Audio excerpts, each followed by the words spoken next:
Chapter 16. Men had all the power in the United Pentecostal Church. We were shown in Genesis that Adam was the caretaker of the Garden of Eden. God made Eve to help Adam and keep him company. Then, when both Adam and Eve sinned, Adam blamed Eve and was made ruler over her. This meant all husbands should rule over their wives. The church is the bride of Christ and is obedient to God in every way. A wife should do this as well, which was called being submissive. Unmarried females must train for marriage by having submissiveness toward a father or pastor. Men had power over all of a female's decisions.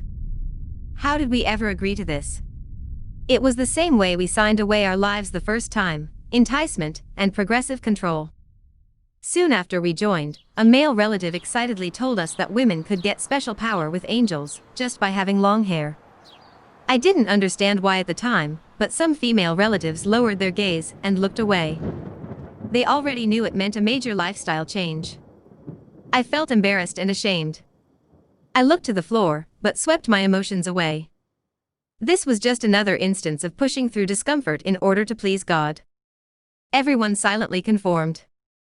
At first glance, having long hair seemed simple enough. Who wouldn't want more blessings from God? Soon, needing long hair turned into needing uncut hair. Then anything that might damage the hair needed to be avoided. Over time, we learned that hair requirements were merely a facet of a thing called holiness. Power with angels meant nothing without holiness, so we kept following the carrot on a stick. Holiness was a broad-reaching set of lifestyle requirements. Women must be modest, meek, and submissive. Modest meant having nearly untouched hair, and the appearance requirements from Chapter 4. Meek meant a woman should be easily corrected, have a quiet demeanor, and not teach or have authority over men. Finally, submissive meant a woman should let men override all her personal decisions. We were taught holiness slowly so as to not scare us away. It was labeled spiritual maturity. This so-called holiness was a powerful control mechanism over the women of the church. Modesty reduces a woman's support network by deeply isolating her from the world and less modest church members. Meekness prevents a woman from voicing her opinions and starting movements. Lastly, submissiveness makes a woman into a piece of property. Church members are controlled to grow the church and give resources to it. Women are also controlled by the men to secure a source of housework, physical intimacy, and someone to tolerate controlling behavior. It was preached that the woman should keep the house clean, have meals ready the moment the man walked in from work, and keep the children happy. Children at 13 years old heard preaching that the woman should be intimate on command.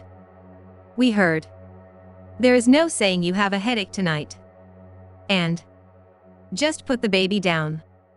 It was not a matter of the woman's decision. She owed sex to her husband just as the church was obligated to worship God. In fact, the comparison was made that God quote-unquote comes into you during worship when we shout and dance. In the following worship services, I was distracted by this thought. I felt confused and conflicted. We weren't supposed to be thinking about sex, and this made worship feel personally violating, yet I was told it was good. Ultimately, I pushed the notion out of my head, all the way until I wrote this. To top off being isolated, doing all the chores, and having no control of her body, a woman's every decision and habit could be overridden.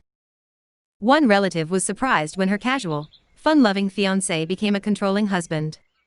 He dictated where she could shop, exactly what she could wear, and who her friends were. If a woman wouldn't submit, she could be brought to a minister to hear things like, "The Bible says, obey your husband. He needs more sex from you. Put your marriage before your friends. Submitting to your husband is how you submit to God." Many church members came from broken homes and abusive pasts, and holiness gave men the opportunity to control or abuse someone with the church's blessing. What's more, it is only permissible to divorce for infidelity. If a woman leaves for any other reason, including abuse, she is shamed. Tolerating abuse was illustrated with a preached story. As the story goes, there was a woman who was in the church, but her husband was not. He was abusive both physically and verbally. She would come to service with marks from being hit, but didn't leave him. She endured daily abuse for years in the hopes that he would see her meek behavior and join the church. She also wanted to please God by staying with him, since she could only divorce for infidelity.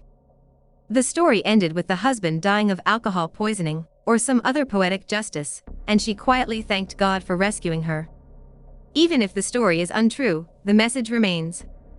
A woman should tolerate abuse, and she can only leave if the man finds someone else. If the man has an affair, he is talked about behind his back, but those conversations include shaming the wife.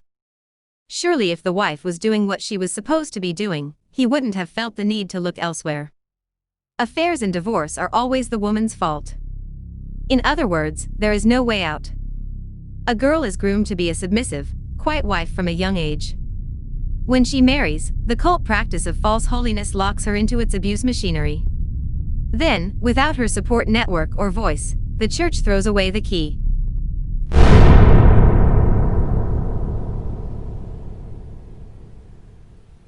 Next, I get my first spiritual conviction.